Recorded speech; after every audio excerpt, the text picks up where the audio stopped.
Is this thing on? Are you ready, Matt? You're listening to Box Office Bingers with Matt Diaz and Ernesto Santos. Good evening, folks. We have a wonderful evening's entertainment lined up for you. We know each other. He's a friend from work. Box Office Bingers. And the only way that I know how to do it is to find you a bloody good job. He's my friend. I don't have friends. I got family. I can do this all day. If you put your mind to it, you can accomplish anything. Hello and welcome, fellow bobbers and bingers. Welcome to our bonus episode of Box Office Bingers. If you have been listening to us at all these last few months, you know that we've been talking about award season. We've been giving our deep dives in little award shows like the Golden Globes and the Critics and what was the other one? The Directors Guild, the Producers Guild. We've been diving into all that, and then we also did our coveted 2023 Oscars prediction episode leading into the Oscars. And now, Ernesto, we are here on the other side of this. All those awards leading to last night. Yes. The 2023 Oscars on ABC, hosted by Jimmy Kimmel. And I have to tell you, I actually enjoyed it. I enjoyed the telecast. Like it was an enjoyable show to watch. It was entertaining.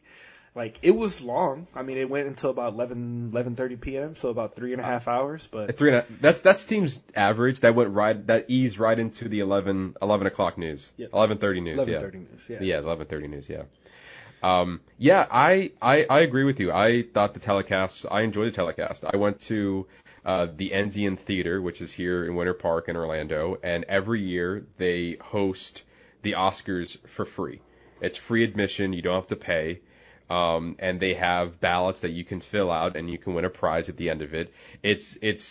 I think that's great for the community, just for people who love the Oscars. That place was packed. And so they get free admission.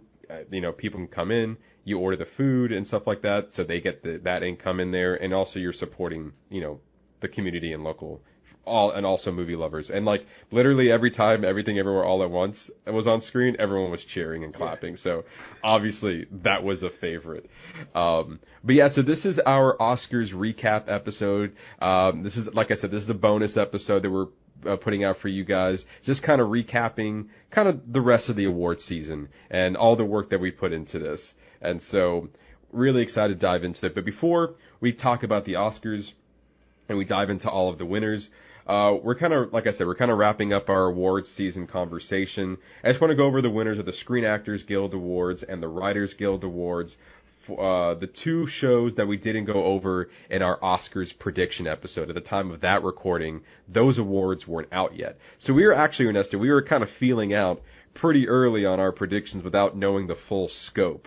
And even without knowing this information at the time, we still did really good at kind of pinpointing who the winners are, or who the winners might be. If anybody could have seen our text thread from last night, it's like, man, I think we're playing the lottery. We should be. Not for nothing. We did. I would have to say, on our predictions, we actually did fairly well. Nailed a lot of them.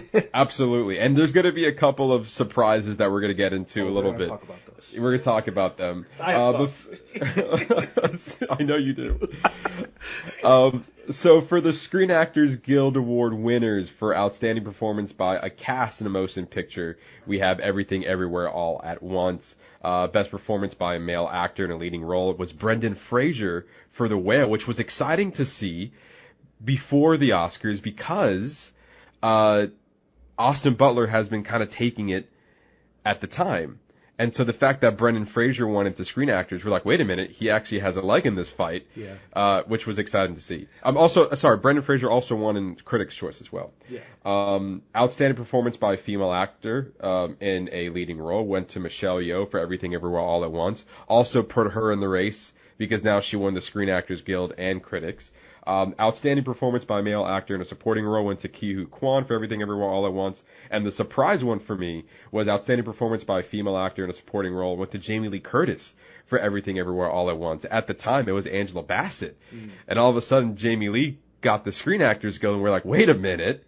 Hold up. Now she has a leg in this fight. We got to start looking at her now because the Screen Actors gave it to them. And then wrapping up the movie portion of the Screen Actors Guild, outstanding action performance by a stunt ensemble in a motion picture went to Top Gun Maverick, which that even deserves a conversation in of itself, that there was a commercial that aired at the Oscars that kind of honored the stunt crew for all these big action movies.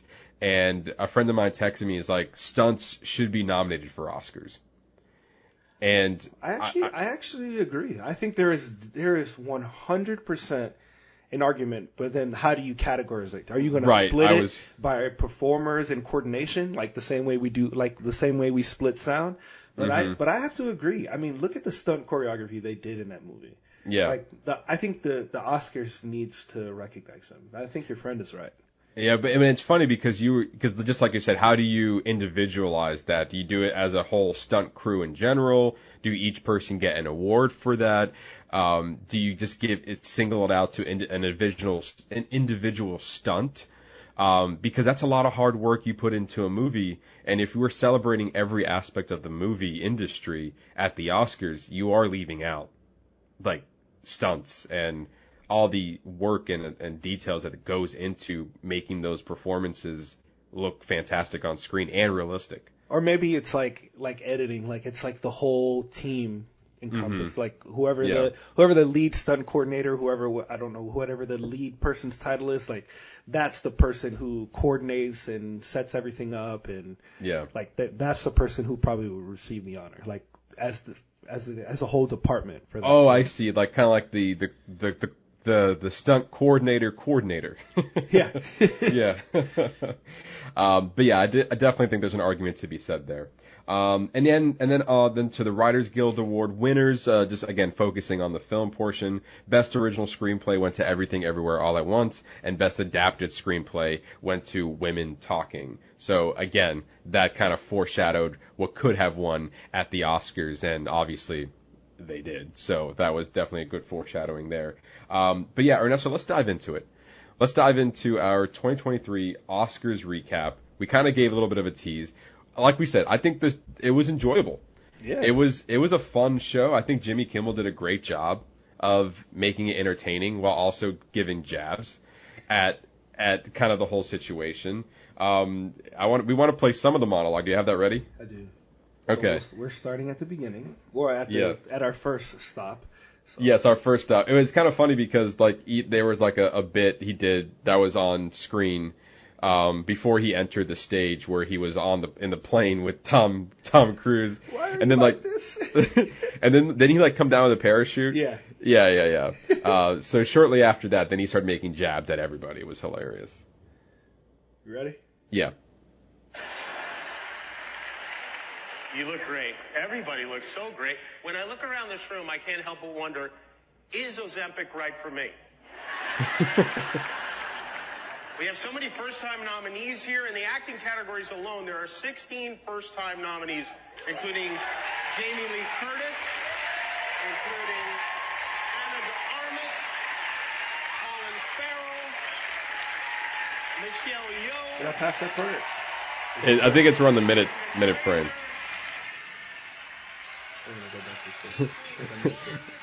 Please hold. To be a part of it, especially this year when the world finally got out of the house, to see the films you worked so hard to make the way you intended them to be seen in a theater. Yeah, which is good. 2022 was the first year that we can actually do that. Yeah. True. I also want to say that I'm This happy is it. to see that Nicole Kidman has finally been released from that abandoned AMC. Where she has been held captive for almost 2 full years now. It's good to have you back, Nicole. And thank you for encouraging people who were already at the movie theater to go to the movie theater. You look great. Everybody looks so great. When I look around this room, I can't help but That wonder, is quite funny. Is Ozempic right for me? How great that! First of all, that promo, like so many people, SNL's done a skit on that promo. I think it's so funny. I just thought it was so funny that he jabbed at her for that. I loved it. I was dying when I heard it. And so obviously I don't go to AMC's much, if at all, recently, because I go to Regal, so I see a different set of commercials every day. That's annoying. But it's kind of funny that I do remember when I did go watch a movie, Nicole Kidman was there, and yeah, you are thanking people for already being there. Like these should have been playing on TV to come to the theater, not in the theater. But yeah, anyway, I digress. What's the other? There's another part. I think it was around 5:44. I think was the next one. Yeah. When he starts it, when he's just talking about just watching movies and TV. Yes. Started from the 5.5 minute mark. Okay, here we go. Stupid ads. Oh well. This is what happens when you don't pay for YouTube. Like, we're on the free shit here. So. Well, this is a great time to remember to do your taxes, everybody. Yes. That's important. Taxes are really important nowadays. Let TurboTax do it so you can take a nap with your kid. Now it's another freaking ad. 2 ads. YouTube's like, we know what you're doing. We're just gonna pay for it. I'm not fucking paying for YouTube. Get the hell out of here. They can pay through ad subscriptions. They're fine. They are not struggling. He's won 5, which honestly is not that great. Let's talk about John Good luck Williams. tonight. It was a very good year for movies. Business is booming. I know people like to debate now which is better, movies or TV. But here's the thing. No matter how good a show is, there are some things movies could do that TV just can't. For example, a TV show can't lose $100 million. Is the gang from Babylon here? They know. I was just asking if they were here. I was welcoming them. At least Babylon got released in August. You know, Batgirl became the first superhero to be defeated by an accounting department. And then we had the big one, the long-awaited Avatar, The Way of Water. Yeah, you can stop here. But yeah, that was also a very funny jab of like, because yeah, that is the conversation, what's better, movie or TV, but you never hear a TV show losing that much money, because how do you gauge that? Yeah. Like, how do you gauge loss as far as viewership on television? Because especially like streaming, where it's passive, so it's continually generating income as it's being watched. But also a jab at Babylon. That movie did not do well at the box office at all. Even though I thought it was a great. You spoke really highly of it. I did. And I'm going to tell you, so I was going to wait. I was like, you know what? I didn't get a chance to watch it, but if it wins, I'm going to watch it. I actually watched like the first 5 minutes of it because I got it. Yeah. I had a little bit of time, so I started. I was like, not a good start. Yeah, I saw some elephant go explosive diarrhea all over these guys. I mean, it was funny. I can see where the appeal is, but the first 5 minutes is not a good representation of the movie, nor is the first 30 minutes. Because again, it's like a wild party scene where it's showing its true colors is after that. But if you're entertained by the wild, crazy Hollywood party, then by all means continue watching. But yeah, if you stopped at the first 5 minutes after the elephant feces, then I was like, well, I get it. So some people don't like that. All right. Well, I understand. Yes. All right. So what's next to time? It was like 10 something. This is around 8 minutes where he starts going in on Tom Cruise and James Cameron. Yeah, that's right. Especially those of you watching at home, there are a number of excellent films and performances that were not nominated tonight, including Till and The Woman King, which are both based on true stories. Very true. Very true. I still want to see Till. And Viola Davis that are very worthy of your time if you haven't seen them, as is a small independent film called Top Gun Maverick, the movie that saved the movies. Everyone loved Top Gun. Everybody. I mean, it is true. That's a true statement. Mm-hmm. Tom Cruise with his shirt off in that beach football scene. L. Ron Hubba Hubba. Get a Scientology jab at him.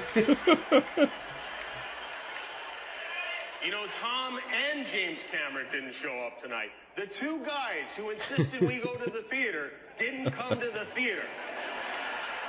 So if you're hoping to get a look at Tom Cruise, he's not here. Or maybe he is here. Maybe that's Tom Cruise right there wearing a Judd Hirsch Mission Impossible mask. That's a great segue. It really is. For sure. Judd, we're going to need you to drive a motorcycle off the roof of the theater. Yeah. That's good there. That was a good one.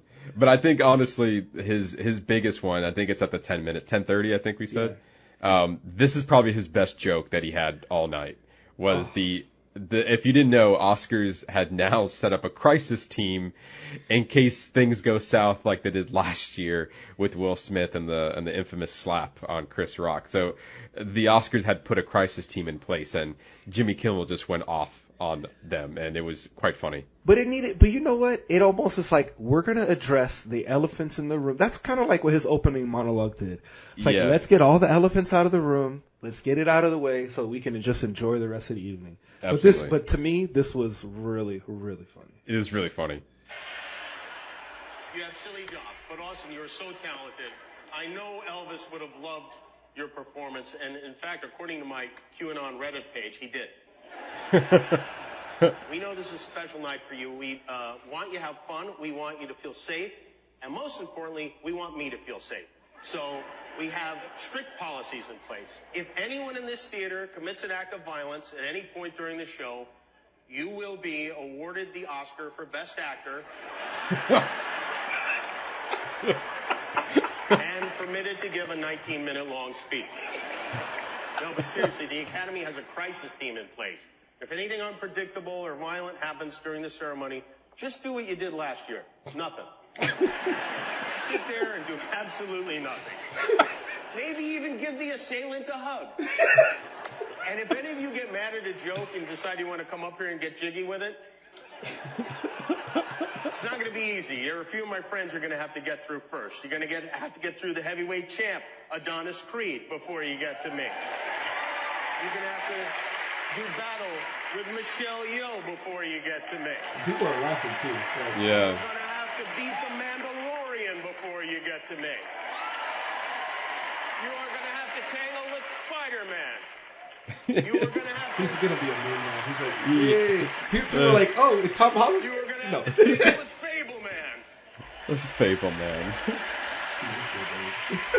And then you're going to have to go through my right-hand man, Guillermo, if you want to get up to this stage.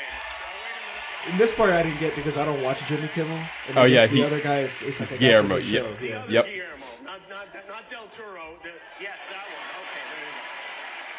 I know he's cute, but make no mistake, you even so much as wave at me, that sweet little man will beat the Lydia Tar out of you. Okay? There will be no nonsense tonight. We have no time for shenanigans. This is a celebration of everyone here. You told us you wanted all the categories back in, and we listened. They're all back in. Which is great. Yes. Yes. We will be showing all 23 categories live tonight, except for one. Earlier tonight, Best Picture went to All Quiet on the Western Front. Cheesy joke, but I think it was good timing. It was good. It's good timing, yes. Put all the categories back in because the movie community wanted it.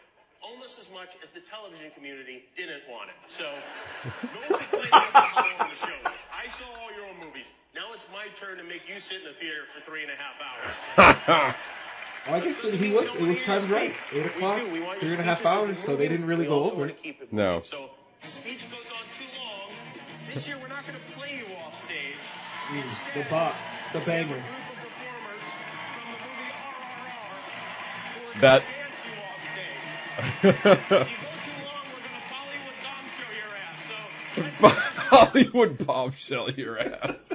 Honestly, that was a great way to exit as well. Yeah. But I really wish they would have, for real, come on stage and just dance them off the stage. That would have been so much fun. That would have made the Oscars amazing. But yeah, I mean, his opening monologue was actually really entertaining. A lot of jabs. Again, a lot of jabs to the movies, which was, we got most of the jokes. So yeah. But anyway, let's dive into some of the awards that were given that night. Ernesto, I sent you the ballot. We'll go to bottom up, and then we'll save some of the bigger ones for last. Oh. Well, all right. So, the first one that's on here is animated short film. We'll get that one out of the way. We're gonna get this shit out of the way. We're just gonna do it now, huh? So the winner for an animated short film went to The Boy, the Mole, the Fox, and the Horse, which that was the first, I wouldn't say surprise of the night, but it was a little bit unexpected considering that we were pretty much favored all the other ones except for The Flying Sailor. Like, that wasn't even in our top 3 for that one to get into. You really enjoyed An Ostrich Told Me the World is Fake and I Believe It. I enjoyed The Ice Merchants and My Year of Dicks, and I think I said that what probably was going to win was My Year of Dicks. You wanted The Ostrich to win. Looks like Apple TV and its adaptation on a book. And it was well animated. It was fine. For sure. Sure. Yeah. That one was the big one. Moving over to live action short film. Went to An Irish Goodbye, which, well deserved. I mean, as soon as I said that, and I felt good because I was watching it with the wife and kids, and they're like, all right, Dad, what do you think's going to win? I was like, this one's going to win, hands down. And I said it like as they were like announcing them, and then I was like, and of course this one, I was like, yeah, let me just soak that in. They're like, wow, you got a lot of them right. It's like, I did. Damn right, son. Damn right, son. Put some respect on my name. But no, this one was, it was such a, we talked about it in our prediction. What a beautiful story. Well deserved. Although I wouldn't have been mad if it went to The Red Suitcase. I agree. I'm honestly, I'm just glad it didn't go to Le Papel. And you know what? During their acceptance speech, how beautiful was it that they sang happy birthday to him? Yeah. Like, that's a core memory that he will never forget that for the rest of his life. Absolutely not. Yeah. One of the actors, it was his birthday that day, or that night. And it was funny because they did say thank you, everybody. And then they said, it's also this man's birthday, and we want to devote the rest of our time to singing a happy birthday. And the crowd went in on it. Like, that's how it should be. That's the fun. It's a celebration. That's what this award show is. It's to have fun.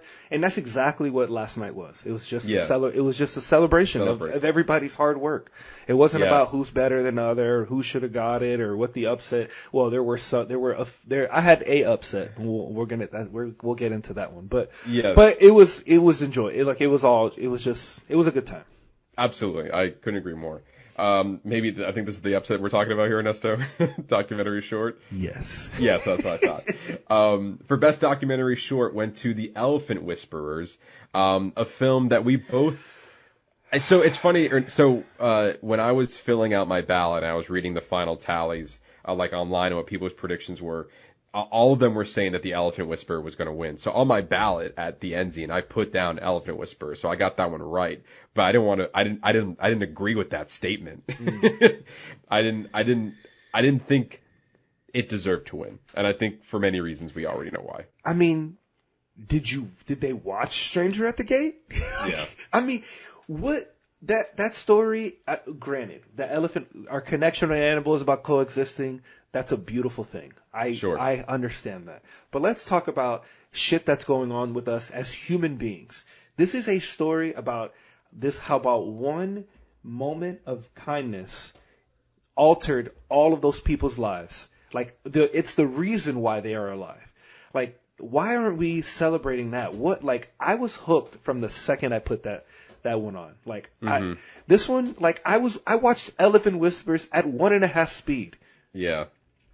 Yeah, and to your point, like, I mean, they gave it for the coexisting with humans and animals. Like, that's something we haven't, like, you already awarded that a couple years ago with my octopus teacher. That's right. I remember. And that wasn't for short, that was for documentary. So you did that already.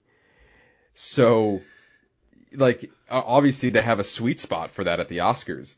But like, even for me, I was favoring Haul Out. The one about global warming and the walruses, like that, even that one has more of an impactful message than True. The Elephant Whisperers. So our two best picks were not even considered. That's fine. I mean, it's upsetting. If you're listening to this, yes, Elephant Whisperers won, but I think Stranger at the Gate is still available on YouTube. Oh, yeah. It is worth the watch. Mm-hmm. And also Hollout's also available on YouTube as well. It's from, I think, from the same New Yorker. Mm-hmm. They had a lot of great stuff that got, none of them won, but they still had to put a lot of great stuff last year. They do better at giving us content for the Oscars than the Oscars does. So true. Preach. I'm not even going to get back on that soapbox. All right, leaving for the shorts, moving on to best visual effects. If there was any question, Avatar: The Way of Water wasn't gonna win. Yeah, it was a shoo-in. That's I think I was reading like some predictions and like upcoming predictions or final predictions on on various websites, and one of them phrases that every now and then, like you get a free space on bingo, and the awards you get a free space on visual effects. And it's like, you're not wrong. I mean. That was pretty much a dead giveaway. For best film editing, went to Everything Everywhere All at Once. We also predicted that one as well. Well deserved. I mean, the other movies don't even compare, which maybe Top Gun Maverick had a chance, as well as maybe Elvis. But like, what Everything Everywhere All at Once did in the film editing was, unprecedented. And this is just, the beginning of their sweep. Absolutely. And this was awarded later in the evening. We're going out of order. Yeah. But yes, for sure. Next is production design, which for me was quite of a shock. The winner went to All Quiet on the Western Front. Yeah. Which that was my you pick. called that, Ernesto. Yeah. I did. I was yeah, I did. I was quite surprised by that.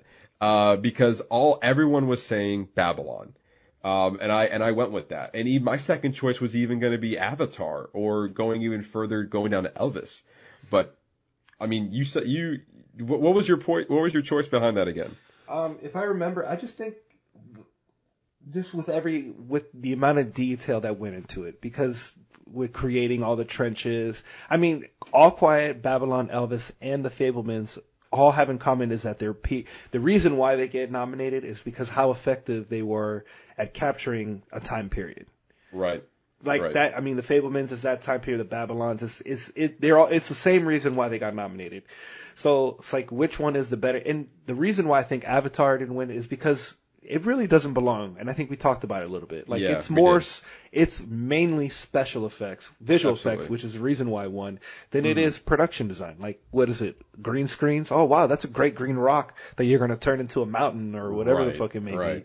And there's a little bit of that, but maybe it was just because it was so good in All Quiet on the Western Front that I didn't even... Like, you felt like you were really there. Like, it didn't feel out of place. Like, it just felt authentic to the time.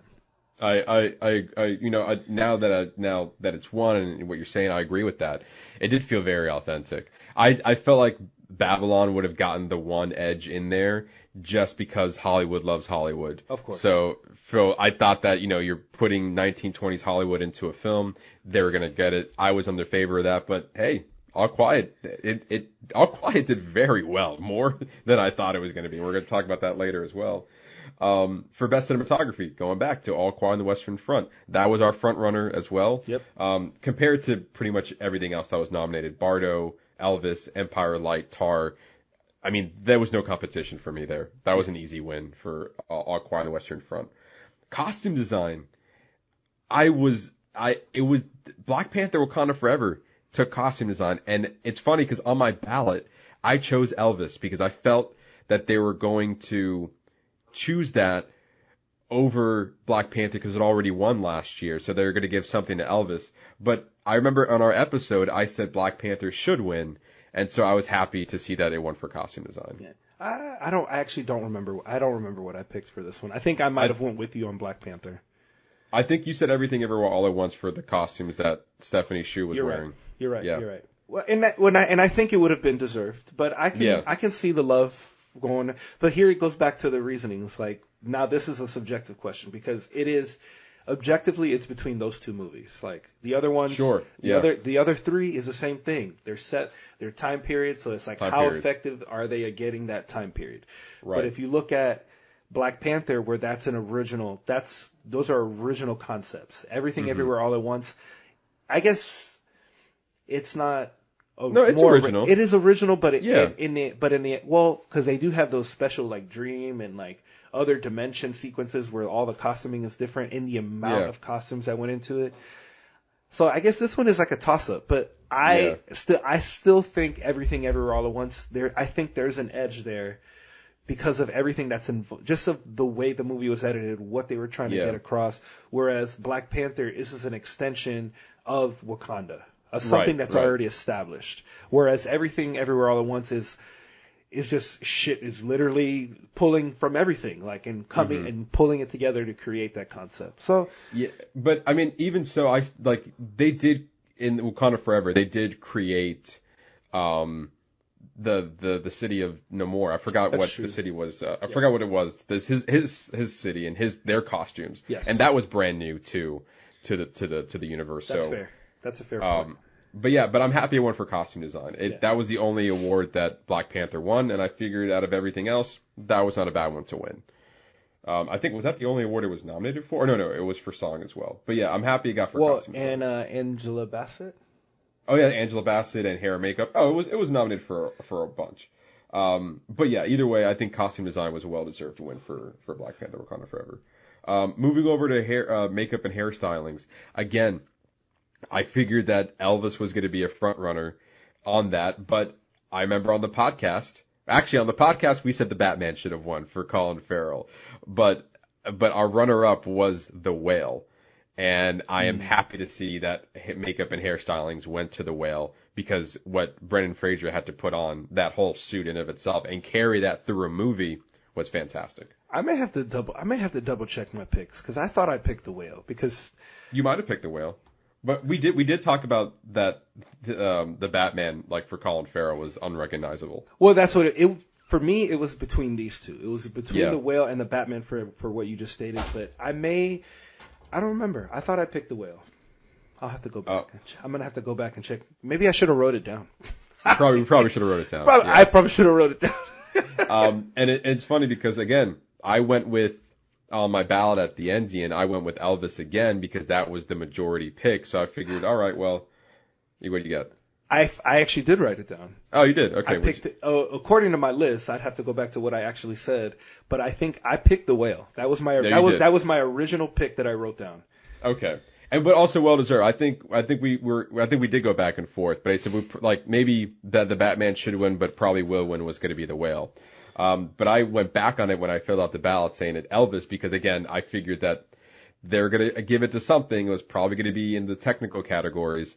But I'm happy that the ballot was wrong and we were right on the podcast. Yes. On that episode because The Whale is well deserving on that front as well. At this point of the show, sound was a little bit later into the broadcast, and All Quiet on the Western Front was sweeping at the time, so I was being a toss between Top Gun Maverick and All Quiet. But I'm happy to see that best sound went to Top Gun Maverick. At least it's an Oscar-winning film. It can say that. And they went with, instead of old school, war sounds, they went with new school, like jet military sounds. I wrote down Elvis or All Quiet, but I'd have to go back with what I said. I think maybe you said Top Gun, and I think maybe I agreed with you. And I think for me it was really a toss-up between All Quiet and Top Gun. For me, if I remember correctly, both of which would have been fine winners. But I'm happy that at least Top Gun snuck in there and got one. Best original song. Again, this was a free card, a free space, and we really enjoyed Natu Natu and RRR. They had one of the better performances that was that night. It was a banger. But I will say Rihanna singing that Lift Me Up song. That was good. That was really good. But I think I really loved the intro and re-recognizing that it is a tribute to Chadwick Boseman and like everything that song represents. It felt more emotional in the moment. Like it really hit hearing her sing it live. And there was something about Lady Gaga's performance, especially the fact that she wasn't supposed to perform, and then she's like, "Hey, I'm performing now." Yeah, that was a little strange, and it was also I know she was like giving she had like a speech before she started singing, kind of honoring the song to I think the name was Tony Scott, who was part of the production and passed away, but it just seemed very intimate, not the performance I thought it was going to be for sure. But she didn't even sing okay, and this is my thing. Like, she didn't really sing the song. She just kept repeating, like, "Hold my hand." Hold my hand. Like, yeah. there was a point in the song where she wasn't singing the song and she just kept repeating "Hold my hand." Yeah, I agree. It was a strange performance. And then she like ripped her IFB out of her ear. Yeah, like, I did see that. You too. saw that, right? I was like, why did she do that? Yeah. I was like, what is happening?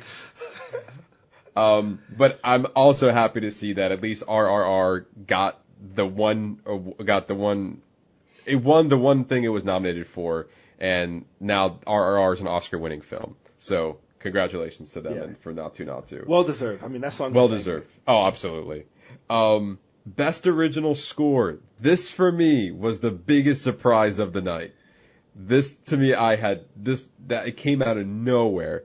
All Quiet on the Western Front. Brown. It makes sense. It makes sense. It wasn't. I think I picked Everything Everywhere All at Once. And it's funny because I remember saying that I picked Babylon for taking best score, and the runner up for me would have been The Fabelmans, John Williams. I was like, you're giving it to, an upbeat score that throughout the film, and I forgot the composer for Babylon, but he already won for La La Land. Or you give it to the veteran who's 90 something years old, I think 91, and you give him like another like last legacy award. All Quiet on the Western Front really surprised me on that one. I did not see that coming at all. It's a good score. I mean, it is a banger. It's a good score. It really sets the tone for that movie. It absolutely does. I mean, you make a good point there, setting the tone for the movie. Me personally, I don't agree with the award, but I'm not going to argue it either. Yeah. Then moving into Best International Featured Film, which again went to All Quiet on the Western Front. I feel like that was in really no competition there. We kind of figured that was going to be the case as well. The only other film that could have beat it was Argentina 1985, but at that point, All Quiet was a clear front runner going in, and when we saw it getting the other awards, you're like, okay, yeah, you're gonna be taking this one too. Yeah. Best documentary feature. We picked the most entertaining one for us, and it was Navalny. And it really was, but it was worth it. And what a great! I love that they dedicated the speech to him. I kind of I'm gonna find that real quick because I think it was really important to recognize like the importance of this documentary and the importance of the story and what they said at the very end. Yeah, because they brought his wife on the stage to give out part of the acceptance speech. Yes. All right. YouTube ads are added again. But I got I'll do your taxes. Taxes again. Buy YouTube Premium, and then you don't have to hear this anymore. Documentary are important. And the Oscars goes to Okay. Navalny. Daniel Warrior, Augusta Ray, Diane Becker, Melanie Miller, and Shane Forrest. I can't believe this woman is raising her kids by herself while her husband is sitting in solitary confinement. Incredible. In Germany.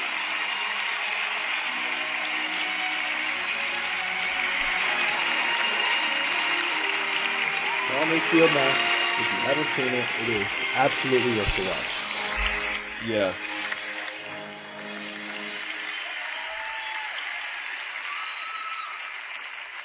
Thank you to the Academy. We are humbled to be in the company of such an extraordinary crop of documentary filmmakers. These films redefine what it is to make a documentary. To everyone who helped make our film, you know who you are. Your bravery and courage made this film possible. We owe so much to our Bulgarian nerd with a laptop, Christo Grozev. Thanks. Christo, you risked everything to tell this story, and it's investigative journalists like you and Maria Pepchik that empower our work. To the Navalny family, Yulia, Dasha, and Zahar, thank you for your courage. The world is with you.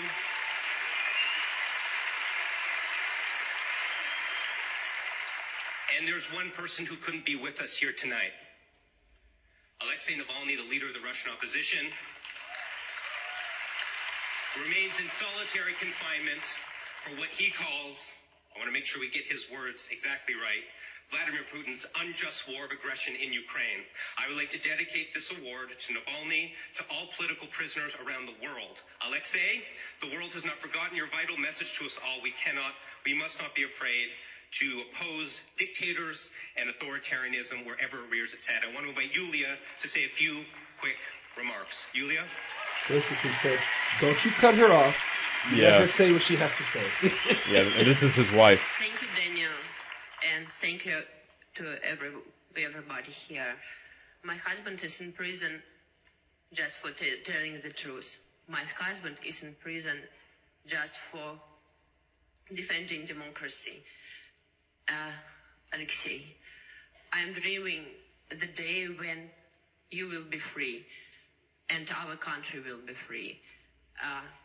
Stay strong, my love. Thank you. Yeah, that was a great speech. That's a powerful speech. I mean, how hard is it for what this whole family has to go through? Oof. At least now on a national stage like that, this film and this story is now seen by many, including us, and also being recognized for it, just how powerful it is, and hopefully maybe some change can come out of it. Who knows, honestly, but maybe. It is an incredible documentary, and it is 150% worth your time to watch. It's on HBO Max. You absolutely need to watch it. And I just think what a beautiful, powerful speech to just kind of put the cherry on top for them to get their message out. Like, nothing better could happen from that. Easily the best documentary that was nominated, and I'm glad that it won. 100%. Moving on to Best Animated Feature, went to Guillermo del Toro's Pinocchio. That was actually the first award of the night. Yeah. Not surprised there. There was kind of a given. It swept literally in every other award, so this was another free space, so to speak. And I mean, it's just to be said again, just for the technological achievement. It's not for the storytelling. It was just for everything that went encompassing for that movie. Although I think you wanted Marcel the Shell with shoes on to win. I absolutely wanted that movie to win, for sure. It was adorable. I had even the clip that they played during they said like my head's too big for my body, but like compared to what? It kills me every time. Compared to what?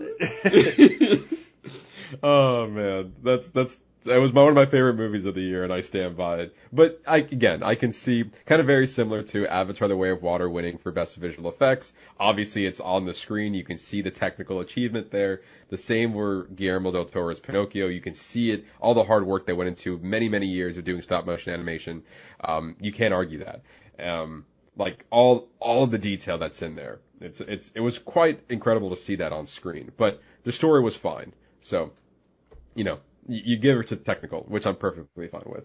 Adapted screenplay, something that we kind of already assumed as well. We guessed it was Women Talking. It was the only award that it was nominated for, and it won it. So, It was well deserved to win for that. Absolutely. It was funny during the director's or the writer's. I think she wrote and directed it. Her acceptance speech, she thanked the Oscars for awarding a film that had women and talking close together. That was a funny acceptance speech. And then Best Original Screenplay went to Everything Everywhere All at Once. Well deserved. I figured a lot of people, again, spreading the wealth, which we'll get into that a little bit later.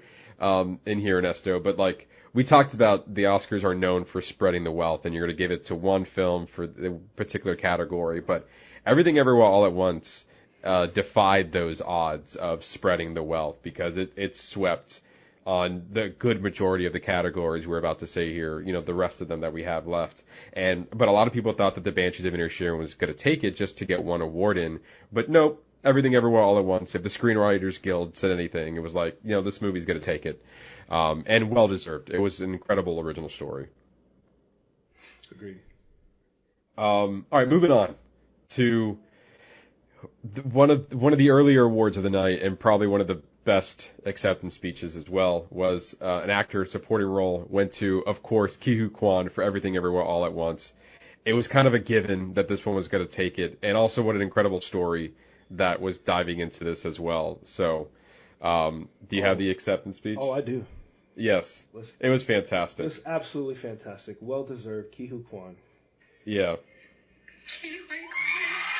I love that Ariana DeBose got choked up. I love that she felt the emotion for him as she was reading his name. Absolutely. I mean, it was great. It was fantastic.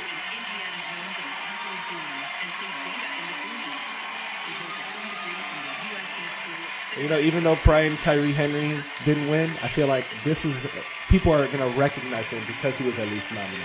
That's fair. Yes. I think he has a leg up moving forward as I'm well. ready for his come up because I think he is a highly underrated actor. I can agree to that. And this guy, you want to talk about a comeback story. Mm-hmm.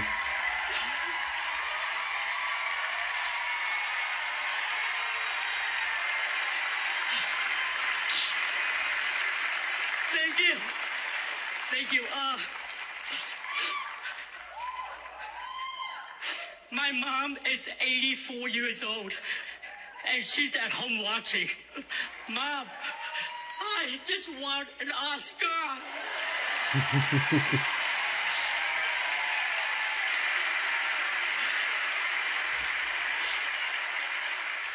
My journey started on a boat.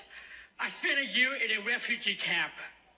And somehow, I ended up here on Hollywood's biggest stage. They say stories like this only happen in the movies. I cannot believe it's happening to me. This is the American dream.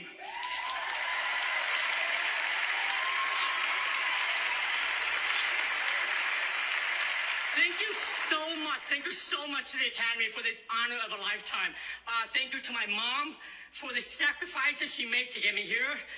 To my little brother, David, who calls me every day just to remind me to take good care of myself. I love you, brother. Thank you to Kendall for all your support and everything you've done. Thank you to A24, to Daniels, Jonathan, Jamie, Michelle, and my Goonies brother for life, Jeff Cohen.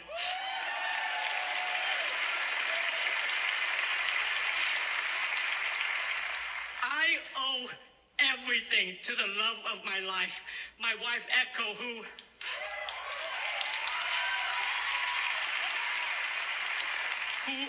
month after month, year after year for 20 years told me that one day, my time will come. Dreams are something you have to believe in. I almost gave up on mine. To all of you out there, please keep your dreams alive.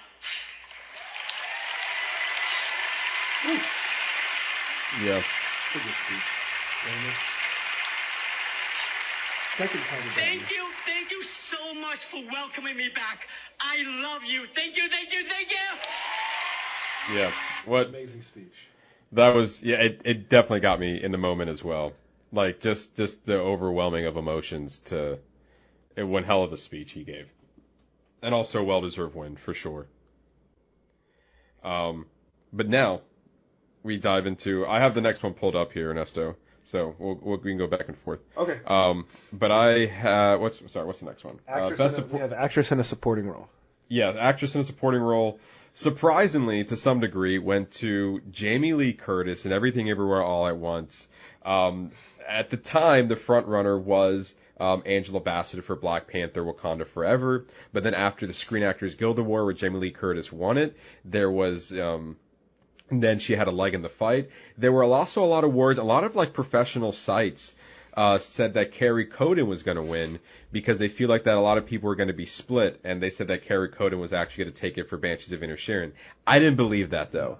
I was like, I don't see that happening. I feel like it's now that Jamie Lee Curtis won Screen Actors Guild, it's between her and Angela Bassett, and I'm very happy to see that Jamie Lee Curtis won the award. It was definitely between both of them for me, but I think always Jamie Lee Curtis had the leg up. I mean, her and Michelle Yeoh carried that. All-star performances, obviously, from everybody in the film, but just how well they complemented each other just elevated each of their performances. I think they meshed so well together. I think it was a well-deserved, and what a beautiful speech. Another beautiful speech from her. Yeah, and also I think part of it is also like a legacy award as well. Like, I mean, she's been acting for years, from her first in Halloween, and she's been a horror icon for all of these years. And now she goes on stage, and again, she's an older actress, and do all the things that she did in that movie is just purely incredible. And you made that point when we had our Oscars prediction episode, and I was like, you know what, I agree with you, and I hope she does get it. I was a little bit skeptical, but obviously you were right at the end. And it was just you kind of talked about the legacy, but I read somewhere, I saw a video this morning, that pearl necklace that she wears. So her godparents, or I don't remember their names, but they pretty much ran Hollywood, and every year for her birthday they would get her a pearl. So she has a single pearl necklace that has all these pearls from her godparents. So like both of her parents were Oscar-nominated actors, and her godparents ran Hollywood. So this is like in a culmination of like you always want your kids to do better than you. Like how honored are her parents now? I actually don't know if they're living or not. For her to get this award. Absolutely. And here's her acceptance speech.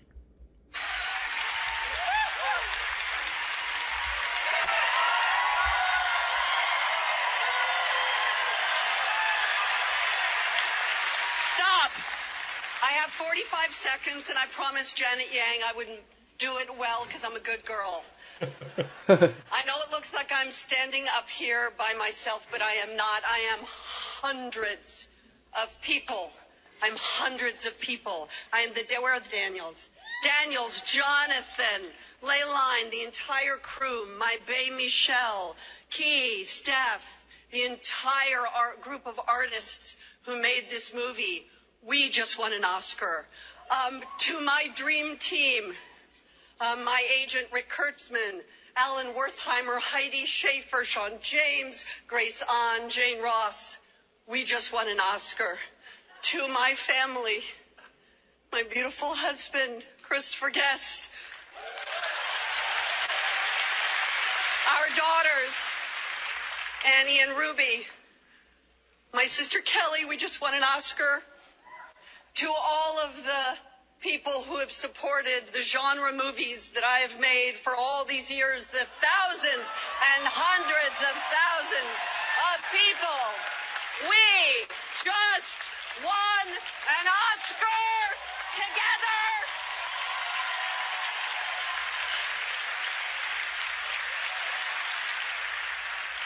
And my mother and my father were both nominated for Oscars in different categories. I just won an Oscar.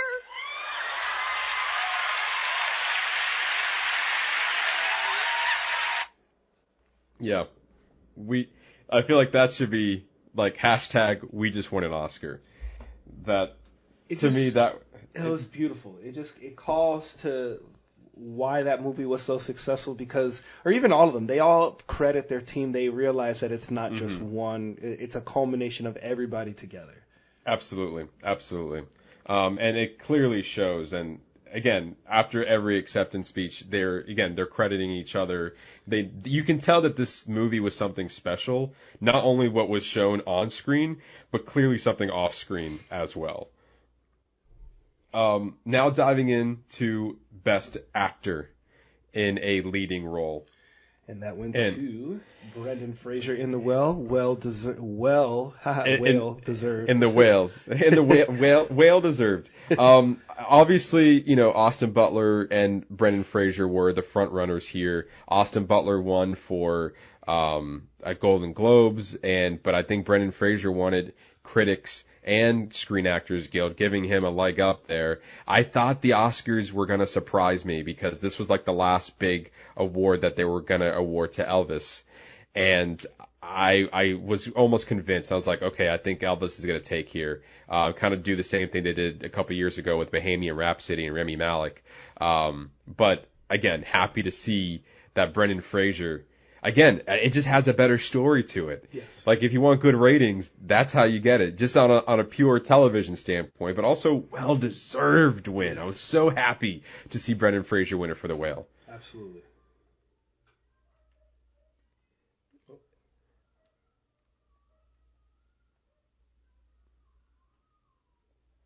Isn't that point? Where's the audio for this one? Did the audio go? It's like audio's like, I don't want to do this. There it is. There you go. Weird. Brendan Fraser. You can tell his surprise. As a child, Oh yeah. Brendan Fraser developed an interest in acting after seeing a West End performance of the musical Oliver.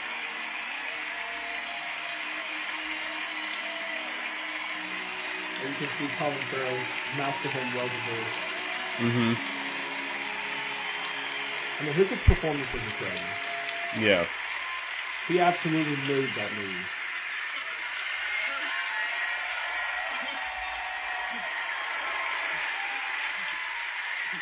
So this is what the multiverse looks like. My goodness. I thank the Academy for this honor and for our studio A24 for making such a bold film. And I'm grateful to Darren Aronofsky for throwing me a creative lifeline and hauling me aboard the good ship The Whale that was written by Samuel D. Hunter, who is our lighthouse. Gentlemen, you laid your whale-sized hearts bare so that we could see into your souls like no one else could do, and it is my honor to be named alongside you in this category.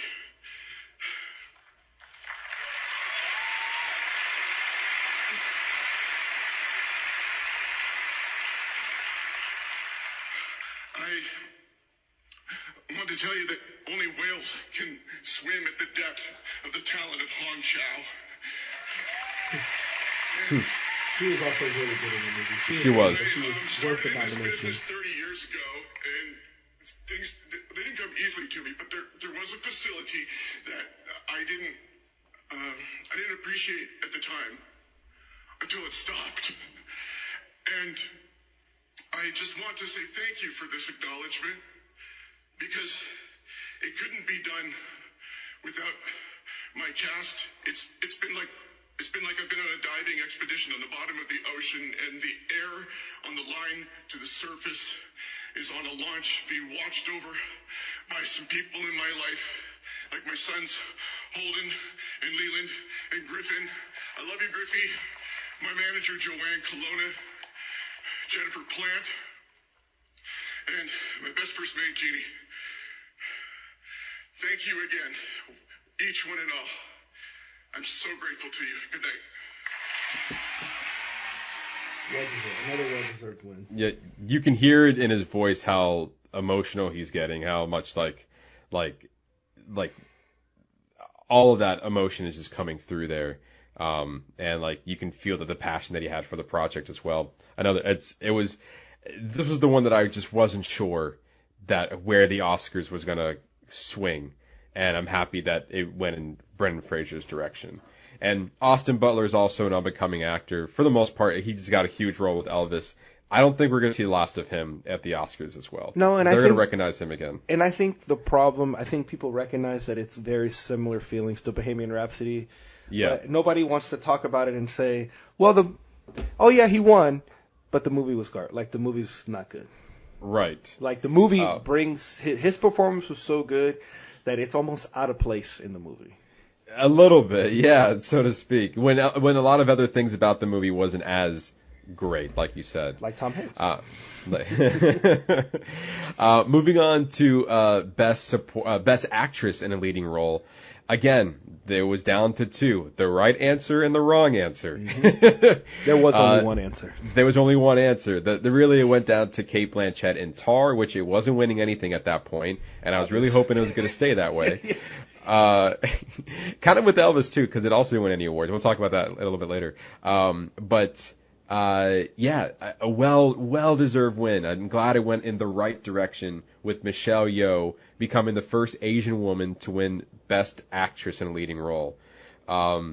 It was just, she had a way better performance. She did way more in that movie than Cate Blanchett did. Well, objectively, her performance was better than every other female in this category. I mean, absolutely. The movie is Tar. Like, the movie is about it's a terrible movie about a terrible person. Like, that's literally what the movie's about. Yeah. Ana de Armas and Blonde, the movie was unsettling. But yes. Another one where the performance was, her performance was so good. Just the movie that was a rough watch. It was rough to get through. And again, we talked about, we understand the nomination. Give them the nom, doesn't deserve the win. Kind of very similar to Austin Butler and Elvis. Give them the nod, doesn't deserve to win. Correct. And then Michelle, the only other one for me that it was kind of between was Michelle Williams and Michelle Yeoh. But obviously, Michelle Yeoh, she surpassed her by leaps and bounds. Absolutely, absolutely. And again, here's her acceptance speech. Nope. Let's try that again. You got to tee it up. And now here's her acceptance speech. Thank you. For all the little boys and girls who look like me watching tonight, this is a beacon of hope and possibilities. This is proof that dreams dream big and dreams do come true. And ladies, don't let anybody tell you you are ever past your prime. Never give up. It's a great line. Yeah.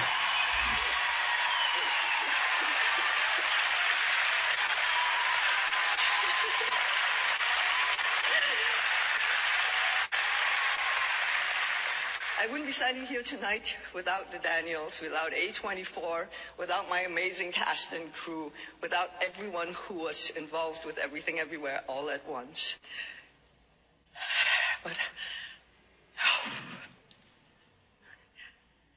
I have to dedicate this to my mom, all the moms in the world, because they are really the superheroes.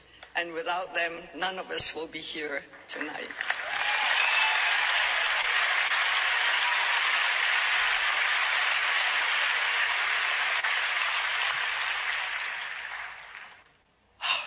She's 84, and I'm taking this home to her. She's watching right now in Malaysia, KL, with my family and friends.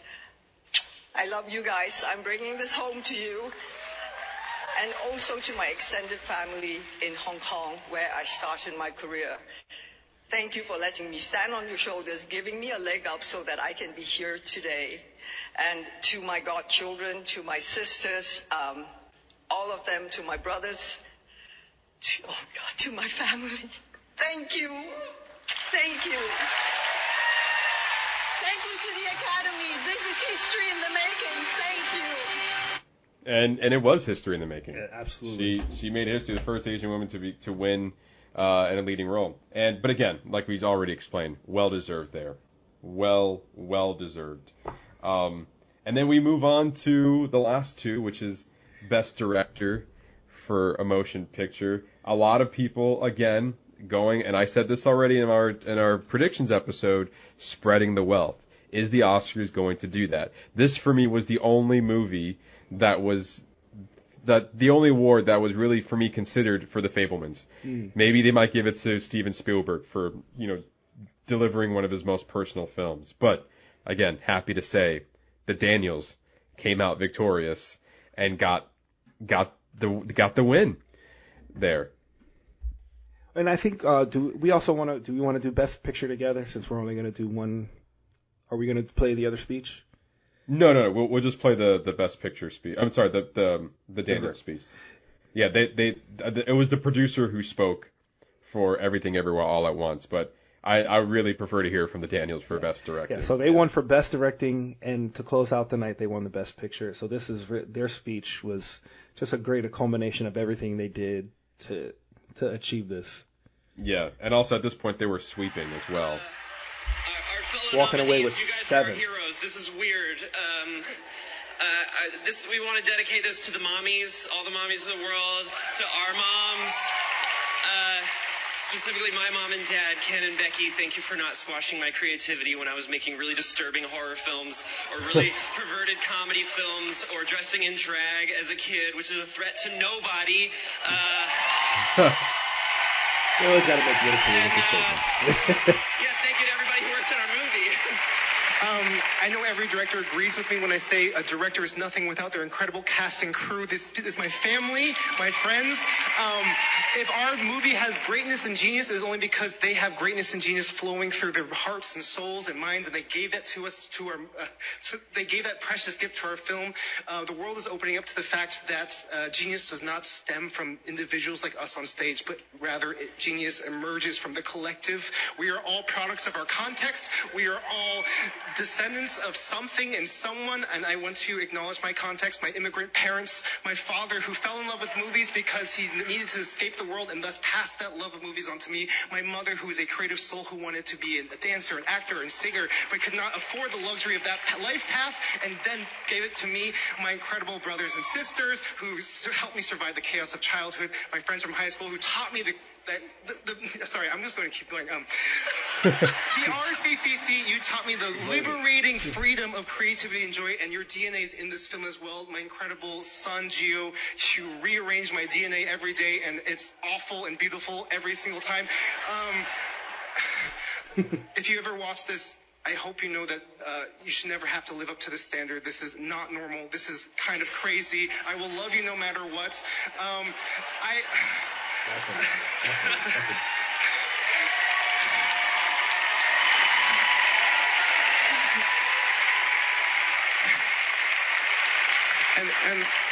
And lastly, I just want to go back to my original point. There is greatness in every single person. It doesn't matter who they are. You have a genius that is waiting to erupt. You just need to find the right people to unlock that. Thank you so much to everyone who has unlocked my genius. This means so much to us. Thank you to the Academy. Well deserved. I think I liked his last line there. It's saying we all have genius in all of us. We just have to find the right people to help you unlock it.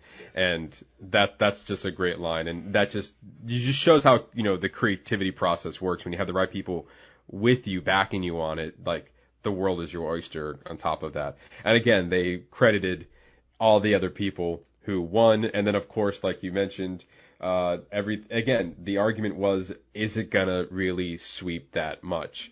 And Everything Everywhere All at Once ended up winning Best Picture. There were some conversations that during the award show that All Quiet on the Western Front might have a leg up since it was sweeping on some of those categories. But again, I think at the biggest award it got international film. And again, going back to, will The Fabelmans win Best Picture since the directors went to Everything Everywhere All at Once? But I feel like, you just, it's kind of like reading the room at that point. It's like, read the room, man. You have been rewarding this film all night. It's no way not going to go to Everything Everywhere All at Once. Like, how are you going to give it for all of these other categories and then not give it for Best Picture? Best Picture, absolutely. Absolutely. It made 100%. It was the full meal. It absolutely was the full meal.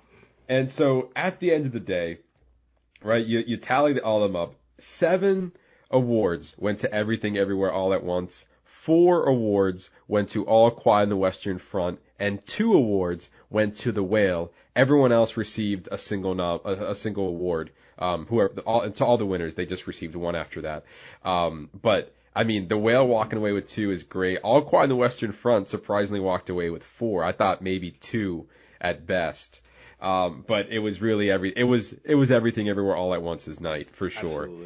Absolutely. And also well deserved. And I think it's rare that a community of especially for us, for movie lovers, love the film so much that sometimes the Oscars doesn't recognize it. Not only did it nominate it for 11 nominations, but then it ends up winning 7 of them for well-deserved wins across the board. I think at that moment we already knew it was a special film when we saw it almost a year ago. But then really when it receives the award, you can now really feel how special this movie is when hearing all the acceptance speeches, and now it's being awarded with all these accolades. It's like, yeah, I think as a community of both professionals and amateurs and just all movie lovers collectively agreed that this was the superior film of last year. Absolutely. It was it was earned for all the wins that it received, and I'm so Yeah. happy to see the way it swept. This was a really enjoyable Oscars year. Like, I enjoyed most of the movie besides Tar. I enjoyed most of the things that I had to watch. Causeway with Brian Tyree Henry. I mean, I enjoyed the movie. I understand why he was the only thing that was nominated from that film. I mean, Yeah. the short films were entertaining. Like, there was nothing there were only a few little things that I were bored with, but all in all, it was an enjoyable experience. Like, and we just wrapped another year of the Oscars. Now we get to just kind of shut our brains off and watch random shit now. Yeah, seriously, right? Kind of surprising in a way. A lot of films that got multiple nominations ended up walking away with 0 wins. That being The Fabelmans, Babylon, Tar, The Banshees of Inisherin, and Elvis. Yeah. That's a lot of movies that had multiple nominations that walked out with 0. Typically, there's like a handful, but that's 1, 2, 3. That's 5 movies that were nominated for multiple times and didn't walk away with anything. It seems like we were waiting a few years for the Oscars. I feel like they have finally found their footing, and and then maybe the era of let's just give this person the award because of a thing, like kind of what we've been talking about, like, oh, let's give it to Steven Spielberg. If he's not going to get Best Picture, or let's give him Best Directing. Right. Fuck that. If the Daniels were better, the Daniels win. Like, take the W. Like, just take the L. He's won a lot of other awards, so I'm sure he's not broken up that he lost. Absolutely not. Like, he came, he's in attendance. Thank you for the nomination, but yeah, like, also he won the Golden Globe, so he's okay. Exactly. He's perfectly fine. I think that was the highest achievement he got this year, and I think he's okay with that. Yeah. He can put it next to his other trophies in his trophy room with all of his awards. But yeah, and also just like as we were saying, Everything Everywhere All at Once deserved all those wins. It's not like it surprisingly swept. And it was better than everything that it was, up against. Mm-hmm. And we had our feelings about Tar and Elvis, and again, I'm happy to see that it didn't win anything, because I don't think it deserved to win anything. Correct. The Fabelmans, I think it's best shot. I wouldn't have been mad at it, but I think, again, maybe for best score, but other than that, Everything Everywhere All at Once had a better film. The Banshees of Inisherin was great in writing. I would have seen it, but not as original as Everything Everywhere All at Once. There was a lot of reasons backed up by it, and I'm happy that it seemed like all the right choices were made last night, at least the good majority of them. And hopefully next year we'll see a trend of awarding the films that should be awarded and not spreading the wealth around. Yeah, agreed. So before we wrap up our awards season conversation, Ernesto, we spent a lot of time talking about the best. We can't end our awards season without talking about the worst. Yes, we're talking about the Razzie Awards. The scandalous Razzie Awards. The scandalous Razzies Awards. Yeah. for kicking little kids down. We're going to go over the winners were announced the Saturday before the Oscars. So the winners of the Razzie Awards, Worst Picture went to Blonde, which was okay. I can see that. Yeah. I'm not arguing there. I don't disagree. Worst remake, ripoff, or sequel went to Disney's Pinocchio. I think that's a little harsh. It's harsh, but it's hard when you compare it to the other Pinocchio. It's like animated award-winning feature Pinocchio. It's not even from Disney. Yeah, and they won. That's very true. It's like, so both two Pinocchios won at the end of the day, just for different categories. For worst actor, it went to Jared Leto in Morbius. Yep. Can't disagree with that. Worst actress. Actually, the Razzies gave it to themselves for their 43rd worst actress nominations blunder. So because of what happened. Okay. Because of what happened, yeah, they gave it to themselves. So poking fun at the matter, but I guess they made it right somehow. Yeah. Worst supporting actress went to Adria Arjona. For her performance in Morbius, also wasn't great. No. Worst supporting actor went to Tom Hanks in Elvis, which Tom Hanks in two different movies. Damn. Worst director went to Colson Baker, a.k.a. Machine Gun Kelly, and Mudson for their film last year, Good Morning, which by the poster, I just know that didn't look good. And worst screenplay went to Blonde for adapting a book about maybe the inner thoughts of maybe what the person was what Marilyn Monroe was going through at the time, but also not factual at all. Yeah.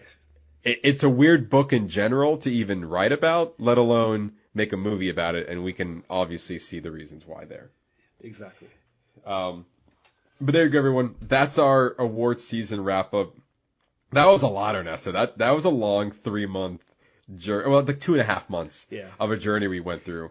Because we were starting well before the Oscar nominations came out, and now we're ending off here. And so, yes, to your point, we can relax now. I feel like all the hard work has been justified. We saw the winners. We're happy with them. Now let's go watch The Last of Us season finale. How about that? Yeah. That's going to be next week. Yes.